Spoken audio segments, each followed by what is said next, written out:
All right, so we're going to actually get started here tonight. My name is Christian Knapp. I'm the president of the Political Awareness Club.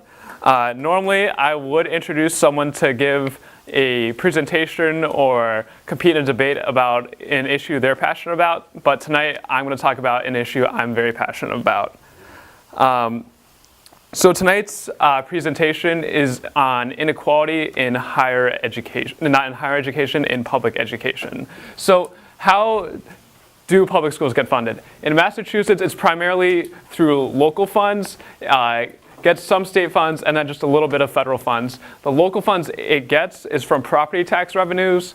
State and federal, that's through a plethora of different taxes, including income tax. But just remember this, in Massachusetts, the vast majority of money for public schools comes from property taxes.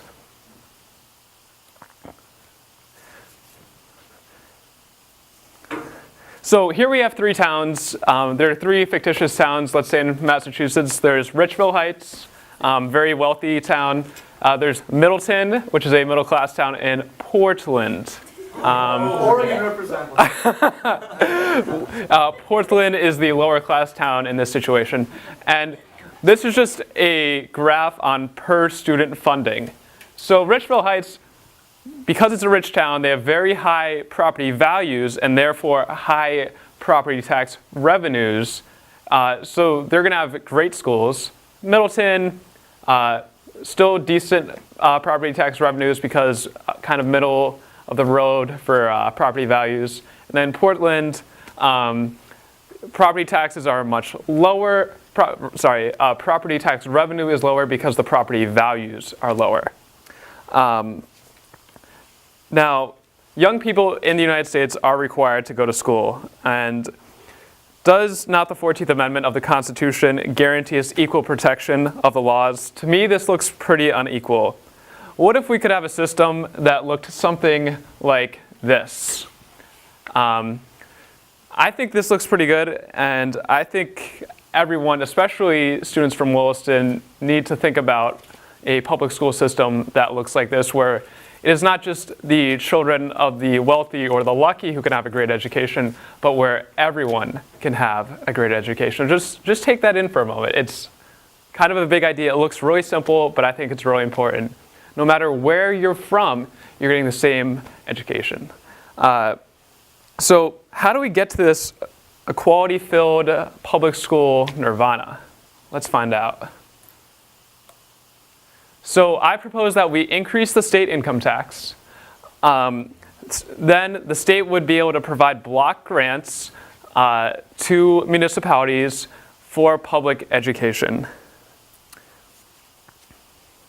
The block grants would be large enough to provide for a great education, and because the state would remove the burden from cities and towns from funding their public schools, we could have property taxes go down by up to 50%. I know that East Hampton spends over 50% of all of their property tax revenue to public schools. Imagine what would change if they didn't have to do that anymore. So hypothetically, let's say that Richville Heights, they have great schools still, but they want to make their schools even greater, and they want to use property tax revenue to make their schools even better. They can still do that under this plan if they want to have ridiculously good schools for some reason. I mean, who wouldn't want that? So there are countless benefits to this proposal. For one, every student in the state would have a great education regardless of where they live and how wealthy their parents are. Property taxes would be reduced. Seniors would not be faced with the burden of paying high property taxes to support public schools that they receive little benefit from having in their municipality. And just one additional thing, this plan, while it's great for Massachusetts, could work in probably every state in the nation. So that concludes my presentation. I'll take questions on the specifics for the plan for the next 2 minutes or so. So does anyone have any questions about the plan? We'll open it up to a general discussion later. Any questions about the mechanics of it? No. Okay, awesome. So now just for kicks, let's do a vote on, let's say you were a member of the Massachusetts General Court, which is the Massachusetts legislature, how would you vote on a piece of legislation that would do this? And be honest. Remember, your constituents aren't probably going to like that income taxes are going up, but they may like that property taxes are going down. There's the question.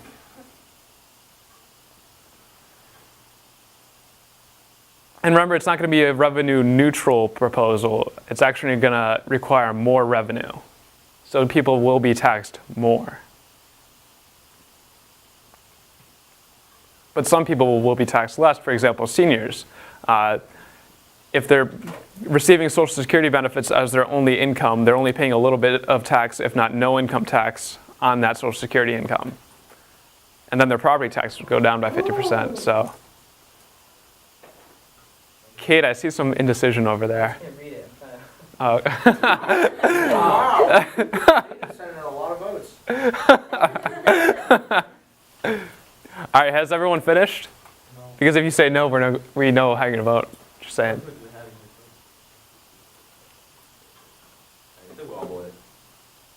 Ms. Evans and Swanee, you can participate as well. Oh, okay. Swanee? I'm a communist, I'm not voting. But my proposal makes everyone the same. No, if you comment, you vote yes. Oh, all right, then I'm a Republican. All right, so if we were in the Massachusetts legislature and the governor agreed with us, this would happen. We'd all have the same education in public schools and it would be great. All right, so now we're just going to open in the floor to discussion. Please remember that we welcome spirited debate, but we also want this to remain a safe place to share ideas. Above all, remember that no question is a stupid question. If you have a question about a particular concept, such as agency, and they provide guidelines and grants to municipalities to build schools. That's an interesting piece of the puzzle, and I would like to say we could consolidate that under the formula. And in an ideal world, cities and towns would actually receive a surplus in funds than what they would actually need on a year-to-year basis, and they could save the surplus to pay for future buildings. And that way they wouldn't have to take out a bond or pass a Prop 2.5 override that's ever so controversial in small cities and towns especially.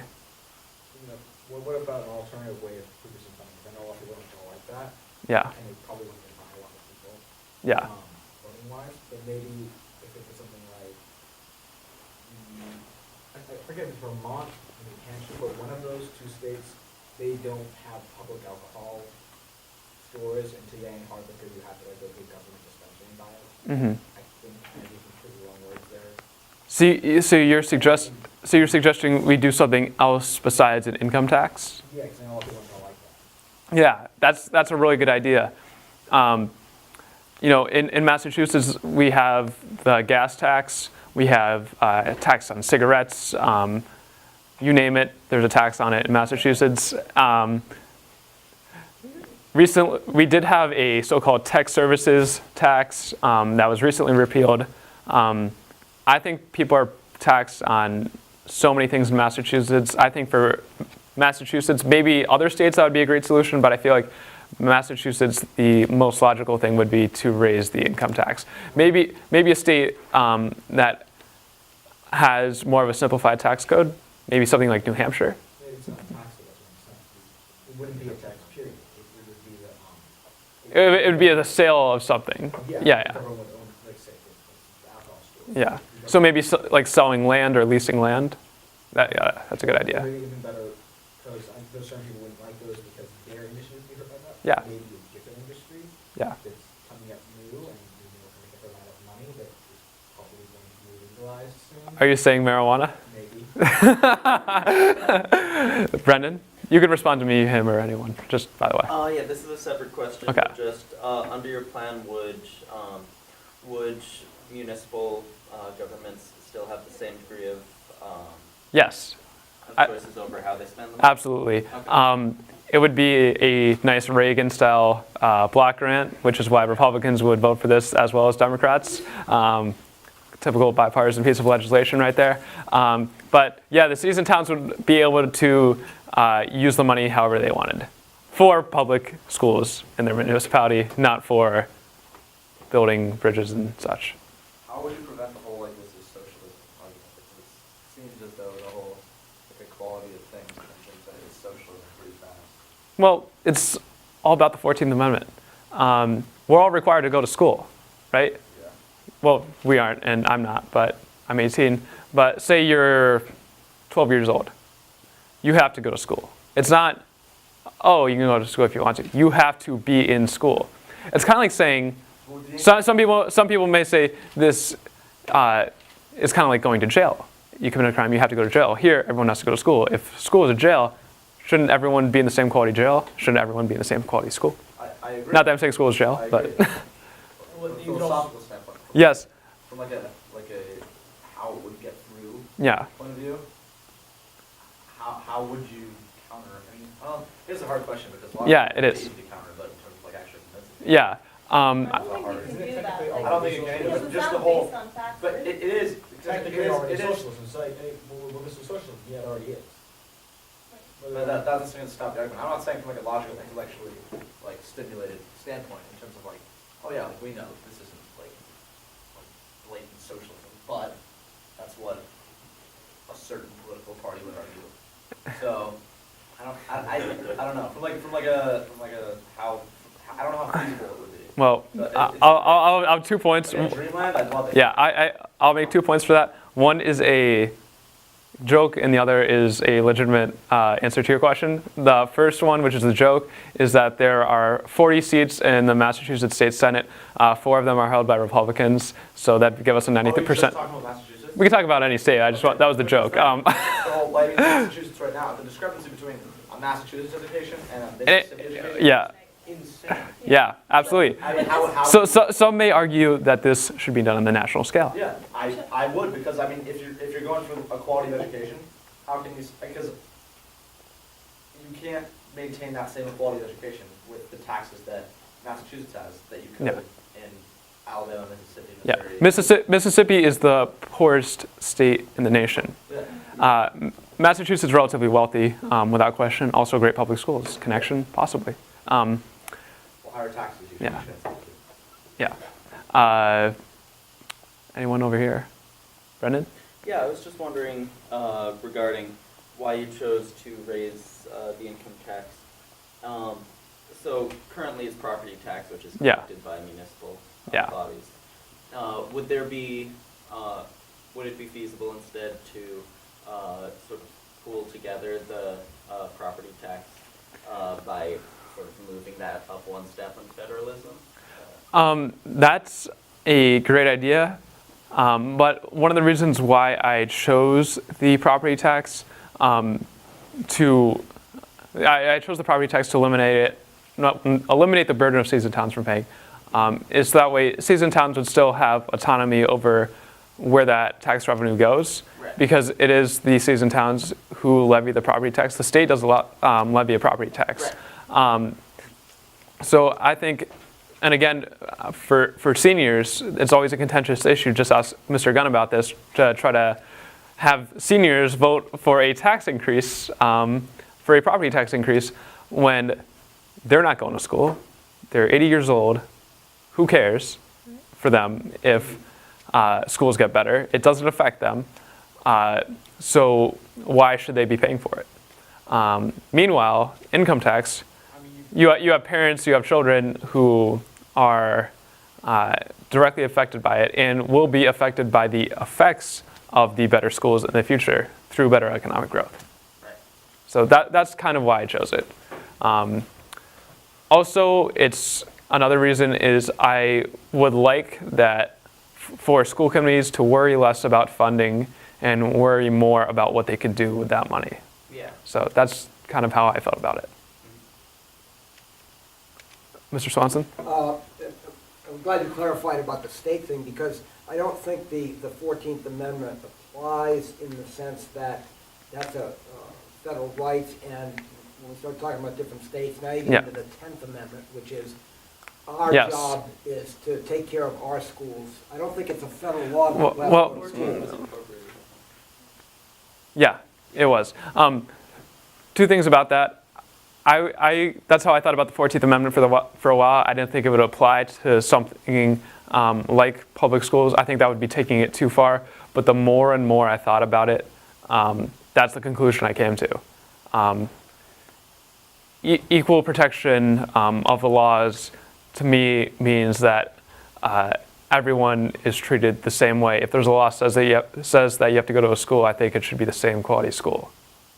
That was, and then to the 10th Amendment, to the 10th Amendment, the state is a laboratory of democracy, and because I'm proposing this plan specifically for Massachusetts, there would be no problem there. However, if you were to bring it to the national level, then that would be a serious concern. That would be a very serious concern. I had another question. In fact, I don't hold punch, but, so everybody raise your hand if you don't want, because otherwise I'll keep asking questions. Do you mind if I just stop you 1 second? Does everyone know what the 10th Amendment is? So the 10th Amendment basically says that all the rights not specifically given to the federal government belong to state governments. Exactly. Exactly. So I was go ahead. thinking also of all students are not equal, and one of the issues that many communities have to deal with is special needs students, or on the other end of the spectrum, AP classes. Yes. How would making all the schools in some sense equal deal with those particular issues? Well, that's a great question. Now, the key thing to remember about this plan is we're not talking about every school needs to follow the same curriculum. We're not talking about Common Core. We're not saying that every school needs to have the same classes. We're not talking about any of that. All we're saying is that they get the same resources. It's up to the school committee to then, and the administrators in the school to decide which classes are best, where the money is going to go. So it's really giving cities and towns the resources to be able to decide where they can best use that money.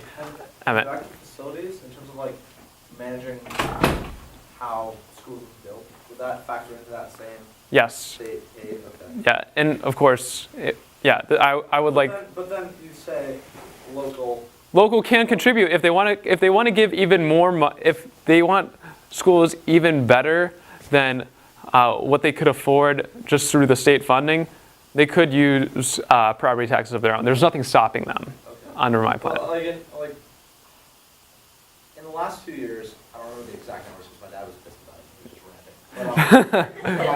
ranting. But the town my dad grew up in, there was a high school built, and it cost. Yeah, they cost a lot. 1.6 million. Yeah, it was probably more than that. Yeah. Like they're insane. But I forget the exact numbers. But there was a high school built in Newton, Mass. Yeah. Obviously very wealthy. That I think they spent like 12 times. Yeah. So would this fix that in terms of, because that money probably came from Half of it probably came from the state. half of it. Yeah. But that other half wouldn't be there for one time, would it? Yeah, so you're still left with unequal. Well, no, it wouldn't. My plan would, the money that's accounted for on a per student basis, it would be more than just the operations for a year. It would be additional money that could be saved up by this city or town over time to pay for building. So then that would be in the town account, and so long as they didn't spend it, then they could save the money, and then say you need a new school every 25 years, but a new school every 25 years. And that'd be based on, you could also incorporate into the formula things like population predictions, 15 years, this place is going to be a boom town, and we're going to need more schools. You can start planning that 15 years ahead, and you can account for all of that in the formula, and it gets really complicated really fast. There's a formula in terms of like, so a town of Yeah. 60,000 would have a much different. Yeah, I think incorporating that into the formula for how much funding a town gets would be important. We're going to go Ms. Evans, and then we'll go over here. So I just have a question. Yes. Have you thought about in terms of like resources to support the districts and how to best use their money? Because if you Yes. think of the districts being so unequal, how are you going to try to help them become equal? Like, is there going to be like a special team? Or... As far as having that really poor city, and now they get all this money and they have no idea what to do, yeah, that'd be a great idea. That'd actually be, when you think about it, you think, oh, that'd be the easiest transition for them in the world. But in reality, it would be the hardest thing because they'd have so much money and they'd have no idea how to spend it. And I think that's when, again, it goes back to the school committee. Now their problem is no longer how do we get money, it's how do we spend money. So I think maybe bringing in a consultant to different school committees would be a very good idea. Is it a local town issue versus the Yeah, state? absolutely. Here's some resources. Yes, for you and it you would, can do it on your own. yeah, you would decide. Again, they have total autonomy into how they use the money. Kaz, would you like to say something? All right. Just trying to catch up on what's going on. So does anyone have any ideas of their own? Well, I was going to be a little more radical, just come to my thought here that suppose, if you want to play DreamWorks kind of thing, Yeah. suppose we had eliminated all taxes in Massachusetts and have a constitutional convention to determine how much money needed to be raised to cover all the state and local programs we need, schools, roads, whatever it might be. And then start with ground zero with taxes. What taxes would you impose? And which ones would you eliminate? And that's going right to the basics. Yeah. Because you're suggesting let's get rid of property taxes. Well, not altogether. Like, As ju- it's funded yes, for the exactly. school system. Yeah. That all school systems should be in some way equivalent. They're not going to be equal because the quality of the student body in rich Exactly. Heights, whatever, is going to be different from the quality of the students in Poor Town. One thing that Mr. Gunn has brought up multiple times is that SAT scores track parental income fairly well. Absolutely part of that is because of their parents and the experiences they've had with their parents and the resources they've been provided with, as well as the time that they've spent, whether that's reading books in the summer or getting into trouble in the summer. I don't understand how that was a joke, but but I would like to think that schools are definitely a major factor. It's less than 5% of young people in Atlanta will make it from the bottom 20% to the top 20% in their lifetime. And I'd like to think that more than 1 in 20 with a good school system could rise from the bottom fifth to the top fifth. But yes, I totally understand what you're saying, that these students you're getting are going to be different. Yep. Do you have any ideas about how you would control the quality of the different school systems? Because even if the Yeah. school has more money. Well, that's a great question, and I still would defer to individual cities and towns. I can't stress how important it is that they have autonomy. I'd love to say everyone has a great quality education, but I can't. Brendan. I think one of the problems that people are going to have with this proposal is that you are inevitably going to be decreasing the amount of money that goes to towns that are more affluent, unless you raise taxes exponentially, because you are going to be redistributing. Let's say everybody has X dollars. You're going to be redistributing that among everybody, and that's going to be lowering the amount of funding going towards education for some people. And I would imagine that people would fight tooth and nail to have their son get a better education. Well, that actually reminds me of something. One of the first people I shared this plan with said, I mentioned that as one of the problems, and this person said, oh, well, rich people don't mind it when their taxes go up to keep the same services. I totally disagree with that. I think they kick and scream the loudest.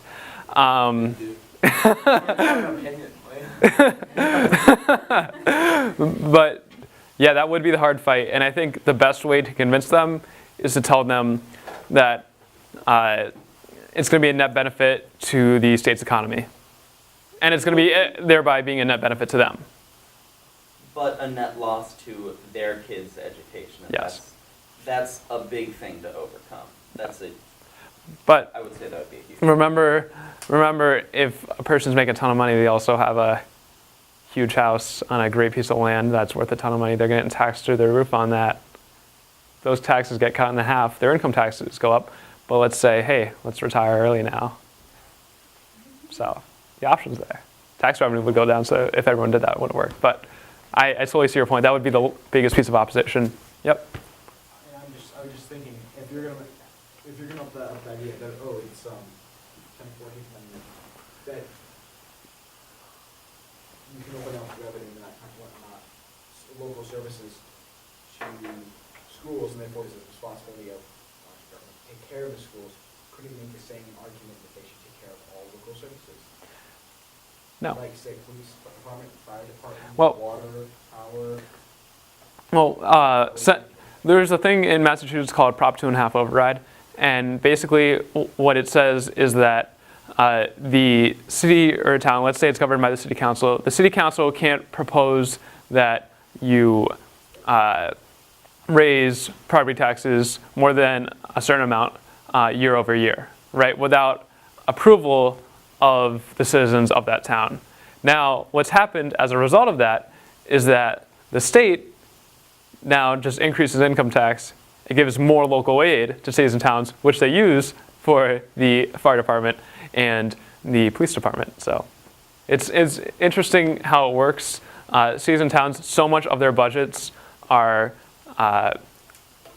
funded through the state government and even the federal government as a result of Prop 2.5 override, which was meant initially to slow the rate of tax increases.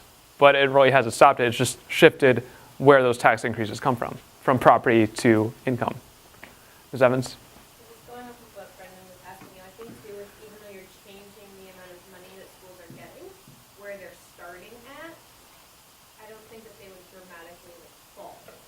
Yeah. Based off of if they lost Yeah. $1,000 per student. Yeah. So I think where they're starting, they want to be much different. I think what Brendan's saying is, in order to keep the education quality the same in a wealthy town, taxes would have to go up. They would have to go up. It would be a net revenue increase on the whole, and it would be a net tax increase for wealthy people. And with the middle class, it would also likely be a net tax increase, but also they would have a gain in services, so it wouldn't be a huge problem for them. Yep.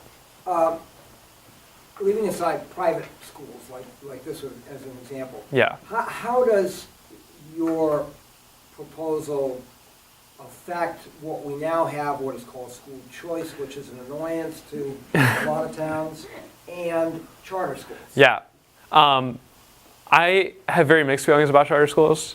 I think that charter schools can do great things for many students. I just love reading every May in the Springfield newspaper about some kid who's graduating from SciTech valedictorian and going to Harvard, who has a single mother who's on food stamps.